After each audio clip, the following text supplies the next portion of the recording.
அஸ்ஸலாமு அலைக்கும் friends, welcome to Nafeesa cooking of yours. இன்றைக்கி வந்து மட்டன் ஷாமி கபாப் எப்படி செய்கிறதுன்னு பார்க்கலாம் வாங்க ஃப்ரெண்ட்ஸ். ஈஸியாக சிம்பிளாக. அதுக்கு வந்து நான் முதல்ல வந்து மட்டன் வந்து 1/2 கிலோ எடுத்திருக்கேன். அதுக்கப்புறமா வந்து 1/4 கிலோ வந்து சனா தால் எடுத்திருக்கேன். சனா தால்னால் கடலைப்பருப்பு எடுத்திருக்கேன். அது 1/2 கிலோ, இது வந்து 1/4 கிலோ எடுத்திருக்கேன். அதுக்கப்புறமா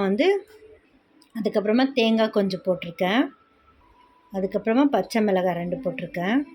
அதுக்கப்புறமா வந்து பட்டை, லவங்கம், அதுக்கப்புறமா வந்து இலைச்சி, இது 3யும் போட்டிருக்கேன். அதுக்கப்புறமா வந்து ரஃப்பாக கட் பண்ணி வச்சுருக்க வெங்காயம் போட்டுக்கிறேன்.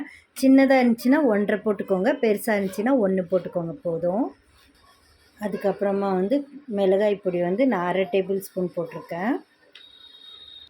அதுக்கப்புறமா மஞ்சள் தூள் 1/2 டேபிள் ஸ்பூன் போட்டிருக்கேன். அதுக்கப்புறமா வந்து ரஃப்பாக கட் பண்ணி வச்சுருக்க கொத்தமல்லி, லாஸ்ட் இன்க்ரீடியன்ட்ஸு. அதுக்கப்புறமா வந்து நான் வந்து தண்ணி 1 கிளாஸ் ஆட் பண்ணிக்கிறேன் இதுலேயே.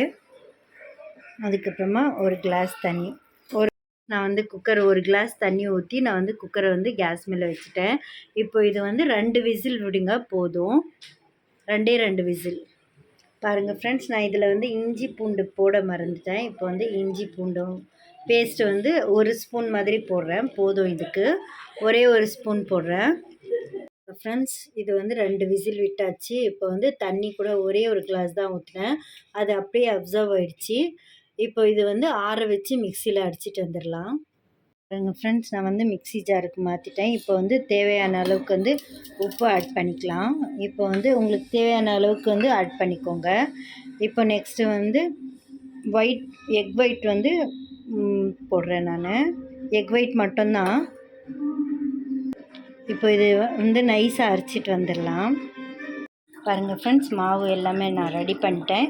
பாருங்கள் ஃப்ரெண்ட்ஸ், ரொம்ப திக்காகவும் இல்லாமல் ரொம்ப மெலிசாகவும் இல்லாமல் வடை செய்கிற மாதிரி நான் வந்து இந்த மாதிரி பாருங்கள், கை கூட ஒட்டுறதில்ல, அப்படியே வந்துடும். எண்ணெய் எதுவுமே தடவ வேண்டாம்.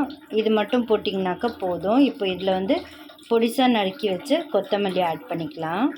இப்போ அப்படியே இது வந்து ஃப்ரை பண்ணிக்கலாம் நல்லா பிசைஞ்சிட்டு.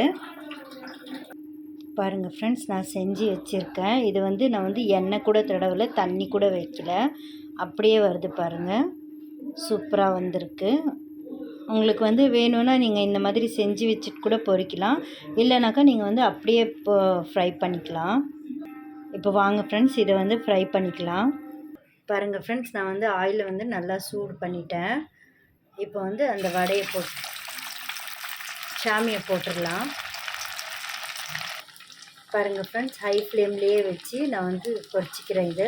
ஏன்னா இது எல்லாமே வேக வச்சதுனால இது வந்து கொஞ்சமாக டீப் ஃப்ரை பண்ணால் போதும்.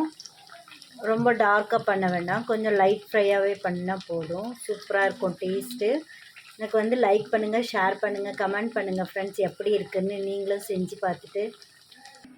பாருங்கள் ஃப்ரெண்ட்ஸ், சூப்பராக ரெடி ஆயிடுச்சு. அவ்வளோதான் ஃப்ரெண்ட்ஸ், வாங்க சாப்பிட்லாம். அல்லாஹ் ஹாஃபிஸ்.